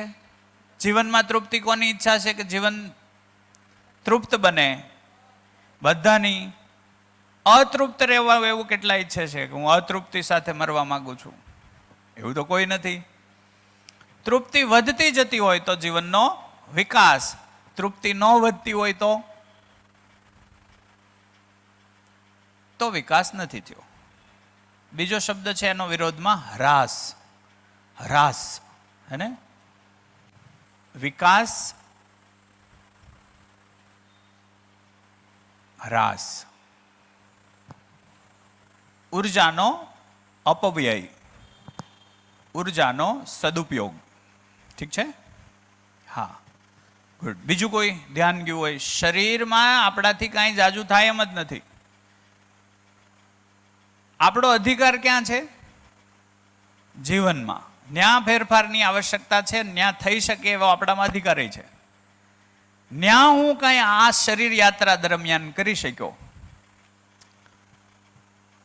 તો ઓકે. એટલે આપણે ત્યાં ગંગા સતીનું નામ કેટલાય સાંભળ્યું? ઓકે.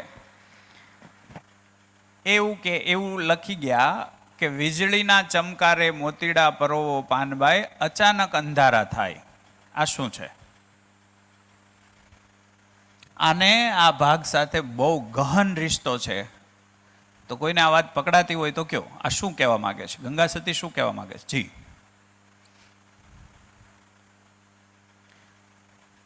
વીજળીના ચમકારે, અહીંયા ચમકારો એટલે શું છે? અચાનક અંધારા થશે, અંધારું શું છે?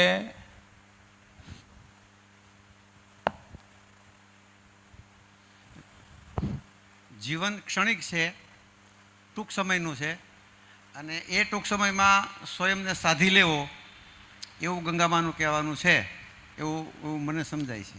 કઈ રીતે ક્ષણિક છે? આયુષ્યની દ્રષ્ટિથી. For example? શરીરની દ્રષ્ટિએ. શરીરની દ્રષ્ટિએ ક્ષણિક છે. કોણ સમજાવશે? હજી આને ડિટેલમાં કોઈ લઈ જાય? બહુ સરસ. શરીર ક્ષણિક છે, પણ એને જો સમજાયું હોય તો એ સાધવા માટે, હુંને સાધવા માટે નવું શરીર ફરી વખત પામી શકાય. એ ચમકારો ક્ષણિક કાજ આવી જાય છે.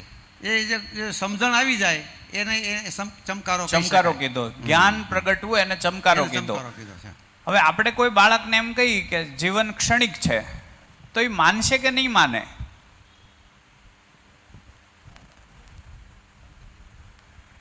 તો એ કઈ રીતે ખબર પડે કે ક્ષણિક છે?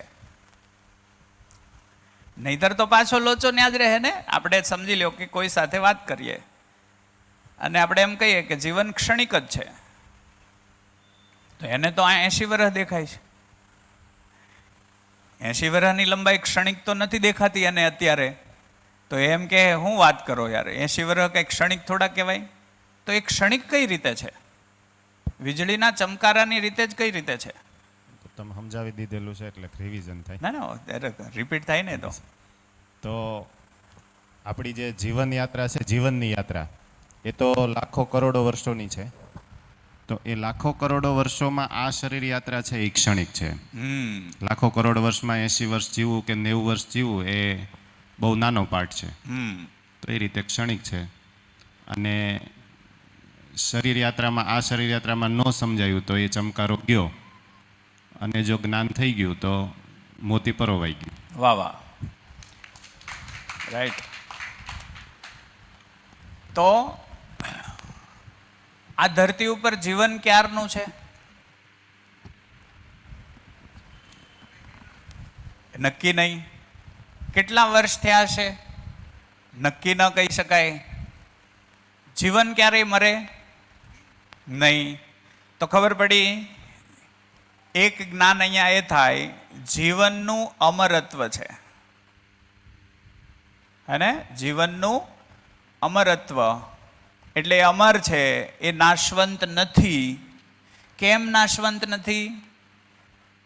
તો મધ્યસ્થ દર્શનમાં જે વાત કરી એ પ્રમાણે જીવન એ ગઠન પૂર્ણ પરમાણુ છે. ગઠન પૂર્ણ પરમાણુ એટલે શું? એનું ગઠન એવી રીતે થયું છે, આ 61 અંશ છે ટોટલ. કેટલા? 61 અંશ. આમાં કેટલા અંશ છે? 32. આમાં કેટલા? 18. આમાં કેટલા? 8. આમાં કેટલા? અને આ 1. ટોટલ થઈ ગયા 61 અંશ. 61 અંશનું અવિભાજ્ય સ્વરૂપ જીવન છે. ઠીક છે? જળ પરમાણુ એટલે હાઇડ્રોજન, હિલિયમ, કાર્બન, નાઇટ્રોજન, એ બધા જળ પરમાણુ. ઓક્સિજન હાઇડ્રોજન સાથે જોડાઈને પાણી બનાવે. સિલિકોન ઓક્સિજન સાથે જોડાઈને માટી બનાવે. એમાં રચનાય થાય અને તૂટે પણ. પાણી બની ગયું, વળી પાછું આપણે એને તોડી શકીએ એટલે ઓક્સિજન છૂટો પડી જાય, હાઇડ્રોજન છૂટો પડી જાય. તો એમાં ગઠન પૂર્ણતા નથી, એટલે એ પરમાણુનો નાશ સંભવ છે. તાપમાનથી એને તોડી શકાય, દબાણથી એને તોડી શકાય. આ એવો પરમાણુ છે કે આનું નાશ થવું સંભવ જ નથી. ઠીક છે? વાત પહોંચે છે?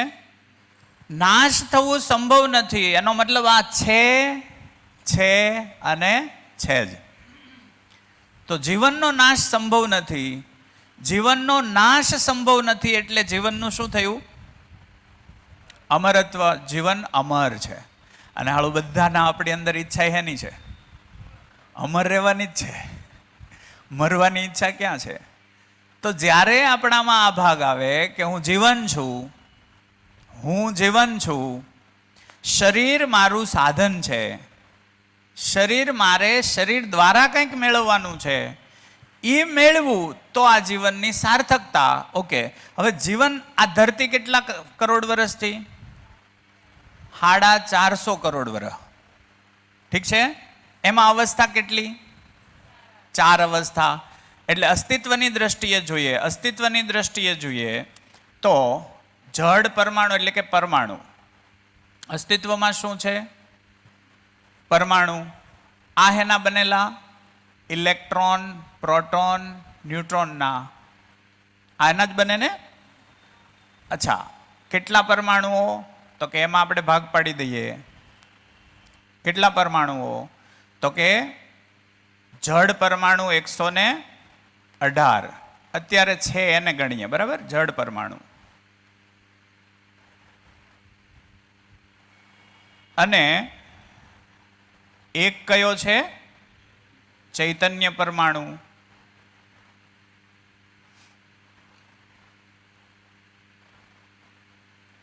એટલે કે હું.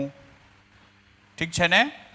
આ ચૈતન્ય પરમાણુ છે એ આપણે પેલો કીધો એ મન, વૃત્તિ, ચિત્ત, બુદ્ધિ અને આત્માનું સંયુક્ત અવિભાજ્ય સ્વરૂપ કીધું. એનું વિભાજન સંભવ નથી, એટલે એને તોડવો સંભવ નથી. આ જડ પરમાણુ છે તો ઇલેક્ટ્રોન પ્રોટોનમાંથી જડ પરમાણુનું બનવું અને એ જ પરમાણુમાંથી ચૈતન્ય પરમાણુનું બનવું, એને કીધો વિકાસ. જી માઇક.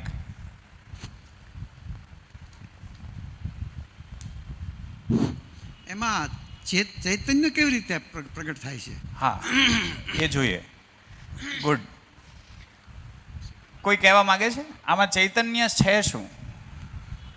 આમાં ફરક શું છે? આમાં અને આમાં ફરક શું? આને ચૈતન્ય કેમ કીધો? યસ, આપો માઇક. બે પરમાણુને આપણે જોઈ લઈએ.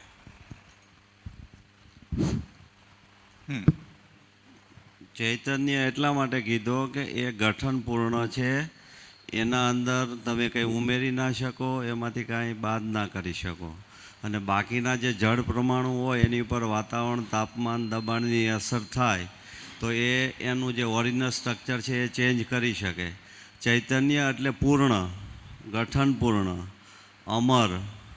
એટલે એના ઉપર કોઈ પણ જાતનો વાતાવરણ, દબાણ, તાપમાનનો અસર ના થાય, એટલા માટે ચૈતન્ય છે. બીજું કોઈ? હા, બીજું કોઈ? હા, અહીંયા માઇક એક આપો, એક ત્યાં આપો. સરસ. આસ્થા, વિચાર અને ઈચ્છા એનામાં જન્મી એટલે ચૈતન્ય. હા, આશા, વિચાર અને ઈચ્છા જન્મી એટલે ચૈતન્ય. ઠીક છે ને? પણ આવો પ્રશ્ન એ થાય, આશા, વિચાર, ઈચ્છા આવી કેમ? એમ ન્યા મુદ્દો છે. ઈ ક્યાંથી કેમ આવી? જી, આગળની જે લાઈફ હતી એમાં જે તર્ક બનાવ્યો હતો ને, એ તર્કમાંથી વિચાર આવ્યો. વિચાર એટલે તર્ક. ઓકે. તર્ક અને કુતર્ક એમ બે ભાગ વિચારીએ. કઈ વિચાર અસ્તિત્વમાં જે રીતે વિકાસ થયો એ જ ક્રમમાં વિચાર થાય તો તર્ક. ફરીથી, અસ્તિત્વમાં જે રીતે વિકાસ થયો, જેમ કે હાઇડ્રોજનમાંથી હિલિયમ બનવું, હિલિયમમાંથી કાર્બન બનવો, એમાંથી પદાર્થો બનવા, એમાંથી વનસ્પતિઓ બનવી, એમાંથી પશુ પક્ષી બનવા, એમાંથી માણસ બનવો. તો 4 અવસ્થા જે બની ત્યાં સુધીનું ક્રમિક થયું કે ઝટકે એકદમ થઈ ગયું? ક્રમિક થયું. જે રીતે એ થયું એ જ રીતે મારો વિચાર બેહે તો એ તર્ક થયો. અસ્તવ્યસ્ત રીતે વિચારું તો એ કુતર્ક થયો. એ ઉપરથી પડ્યું બધું. ઘણી વાર આપણે નથી કહેતા કે ભગવાન વિમાન લઈને નીકળ્યા ને એક નર ને એક નારીને નાખતા ગયા ધરતી ઉપર, ત્યાંથી માણસની શરૂઆત થઈ. આને શું કહેવાય? કુતર્ક. તો પાછો પ્રશ્ન આવે કે નીકળ્યા હતા એ વિમાન કોણે બનાવ્યું? ભગવાનનો આકાર કેવો હતો? આ બધા પ્રશ્નો થાય ને, એના જવાબ મળી શકે તો ન મળે. જ્યાં અટકી જાય અને તોય આપણે વિચારીએ કે એમ જ થયું તો એ કુતર્ક. ક્રમિક રીતે થયું એનો અહેસાસ ક્લેરિટીમાં આવે તો તર્ક. એ કરે કોણ? તો કે વિચાર. એટલે વિચાર જ તે તર્ક કુતર્ક કરશે ને. જી, બરાબર છે? વિચાર ક્યાંથી આવ્યો હા, એ પ્રશ્ન રહે કે વિચાર કેવી રીતે ઉદ્ભવ્યો, વિચારની ક્રિયા ચાલુ કેવી રીતે થઈ, એ આપણે જોઈ શકીએ. હાજી, હા, આપો માઇક. એ જડ પરમાણુમાં આશા વિચાર અને ઈચ્છાનું નિર્માણ થવું એ થોડું અટપટું લાગે છે. હાડપટું લાગે છે, બરાબર છે. તો એને આપણે સમજવાનો પ્રયત્ન કરીએ જ, આગળ જ કરીએ. જી, હજી તો એમાં કોઈને કંઈ કહેવું હોય તો કયો કે આવ્યું ક્યાંથી એમ. મતલબ માનવ જીવનનો જે લક્ષ્ય છે એ સુખ મેળવવાનું છે. જ્યારે નથી મળતું ત્યારે એને વિચાર કરવો પડે ને કે કેમ. એટલે મતલબ સુખ પહેલો વિચાર આવ્યો સુખનો કે મારે સુખી થવું છે, એ વિચાર જ છે કે નહીં? એ ક્યાંથી આવ્યો? ઇનબિલ્ટ જ હોય ને, આવી જ જાય ને. હા, ઇનબિલ્ટ, પણ એ પહેલા તો દાખલા તરીકે ચંદ્ર ઉપર તો નથી કાંઈ. મૂળ ઉર્જાથી આવ્યું એવું કહી શકાય? મૂળ ઉર્જાથી આવ્યો એમ કહી શકાય. હાજી, હલો. હા, જીવન મૂળ ઉર્જા જે છે એ જીવનમાં કલ્પનાશીલતા રૂપે વ્યક્ત થાય છે, એટલે એમાં આશા વિચાર ઈચ્છા છે. અને જળ પરમાણુના કેન્દ્રમાં ભાર છે, અને જ્યારે ચૈતન્ય પરમાણુના કેન્દ્રમાં ભાર નથી, એટલે ત્યાં ભાર નહીં પણ ભાવ બંધન છે, એટલે કે એના હિસાબે આશા બંધન ત્યાં હોય છે, એવી રીતે કહી શકાય. ગુડ. હજી કોઈ? જોવાથી વિચાર આવે. હાજી, જોવાથી વિચાર આવે. જોવાથી વિચાર આવે. આંખ બંધ કરી દો, વિચાર બંધ થઈ જાય છે, નહીં ચાલુ જ રહે. એમાં ત્યારે ચિત્તમાં જોવાતું હોય ને. હા, તો જોવાય તો છે, તો આંખને એની સાથે કોઈ લેવા દેવા નથી. તો જીવનની અંદર આ ચાલુ જ રહી છે. ચાલુ રહેવાનો હેતુ શું, આવ્યું ક્યાંથી, અને એને પહોંચવાનું જ ક્યાં? આજ પાછું છે ને, જે જેવું છે એવું જ દેખાય. જીવન શું કામ છે, જીવન શું છે? જીવન શું છે તો કે પરમાણુ સ્વરૂપ છે, બરાબર? પરમાણુ સ્વરૂપ છે, અને એમાં આશા વિચાર ઈચ્છા જેવી ક્રિયા થાય. આ ક્રિયાને આપણે ચેતના કીધી, એટલે એને નામ આપ્યું ચૈતન્ય. પણ આ ચેતના આવી કેવી રીતે? સવાલ તો મસ્ત છે. ચેતના હાજી, આવી તો જરૂર શું હતું? આનું જરૂર શું હતું એ પ્રશ્ન છે. આ આવ્યા પછી કઈ જફા ઓછી છે? તો હાજી, ચેતના એટલે મૂળ ઉર્જા. નહીં તો એ તો જડ પરમાણુમાં છે. મૂળ ઉર્જા જડ પરમાણુમાં છે કે નથી? પૂર્ણતા માટે એ તો રેડી, પૂર્ણતા માટે રેડી. પણ એ પ્રગટી કેવી રીતે?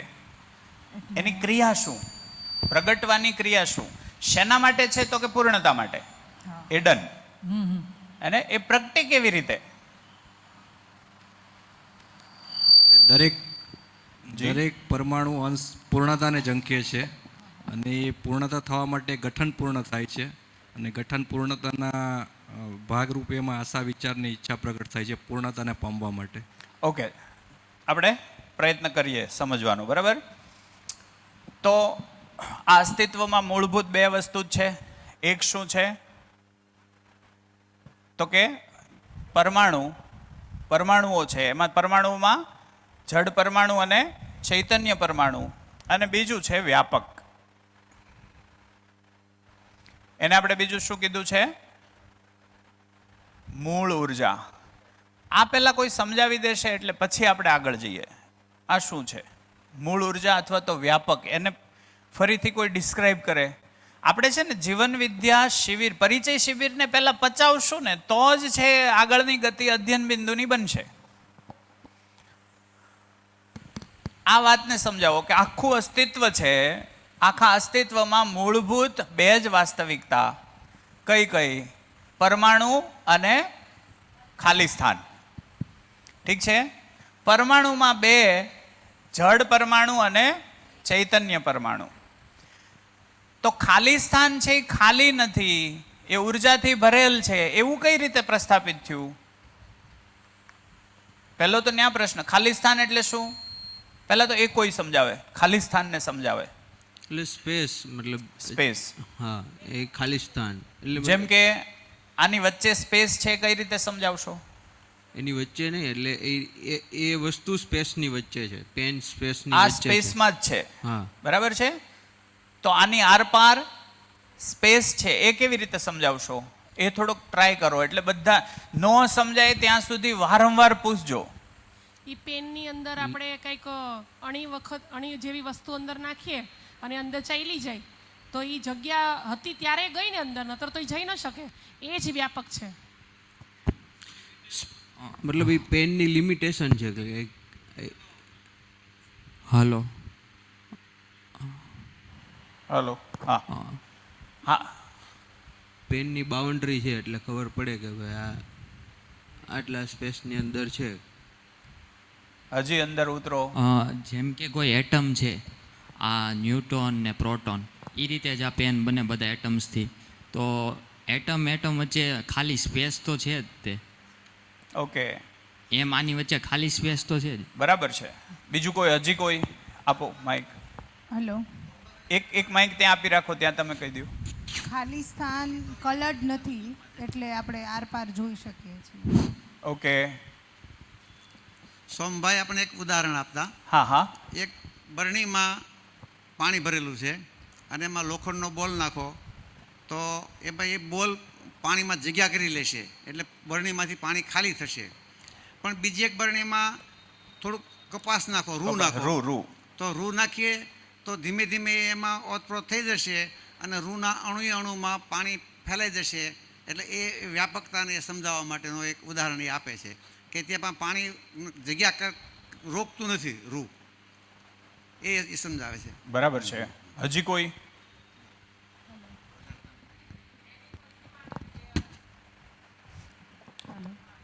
હા, ઓકે. વ્યાપક એ ક્રિયા શૂન્ય છે. હા, એમાં બધા એકમો હોવા માત્રથી ઉર્જા. થોડો વોલ્યુમ આપજો ને એ માઇકનું. હા, ક્રિયા શૂન્ય છે એટલે વ્યાપકમાં કોઈ ક્રિયા નથી થતી, પણ એમાં બધી ઇકાઈ એટલે કે એકમો હોવા માત્રથી ઉર્જાથી સંપન્ન છે, પોતાની પાત્રતા અનુસાર એ ઉર્જા. એ રેડી. ખાલી પહેલા એટલું પચાવીએ કે વ્યાપક શું છે, કેટલે સુધી છે, એ બધી જ છે. એ મને ખબર કેમ પડે?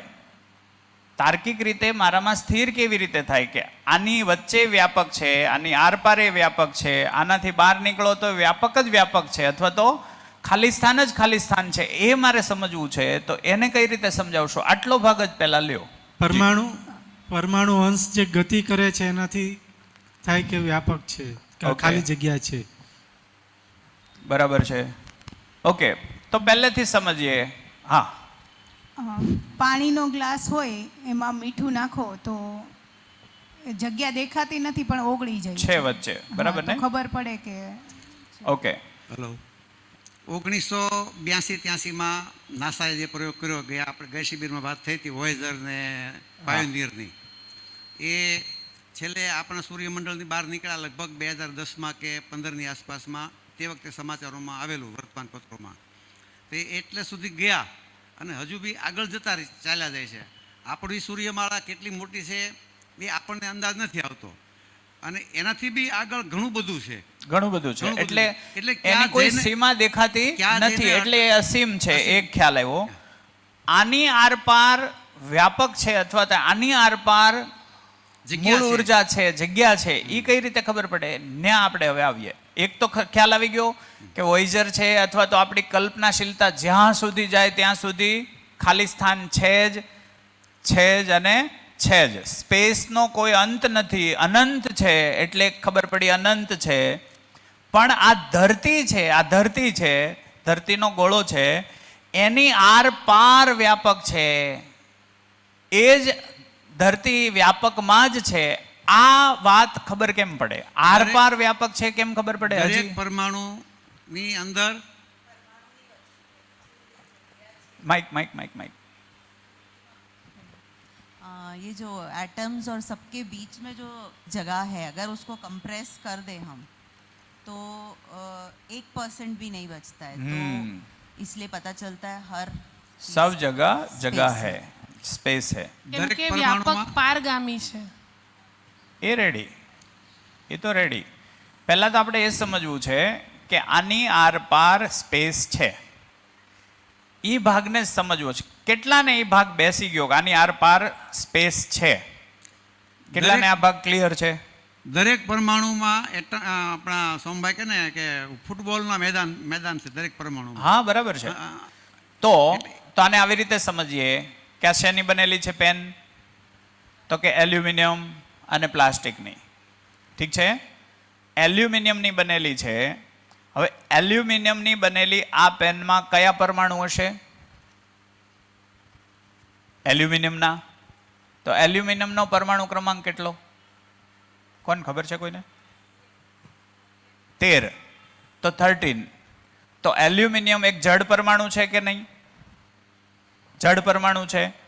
તો એલ્યુમિનિયમમાં 13 છે, તો 13 દૂના 26 અંશો સેન્ટરમાં હશે. કેટલા? 26. ગણવાની જરૂર નથી, 26 છે માટે ધારી લો. એ સેન્ટરમાં હશે એટલે આ બની ગયું સેન્ટર. 26 થી બન્યું સેન્ટર. હેની વાત કરીએ? આ પેનની બોડી એલ્યુમિનિયમની છે, તો એલ્યુમિનિયમ હેનું બનેલું હોય? તો કે એલ્યુમિનિયમના એટમનું. ઠીક છે, આ એટમની અંદર સેન્ટરમાં 26 અંશ હોય.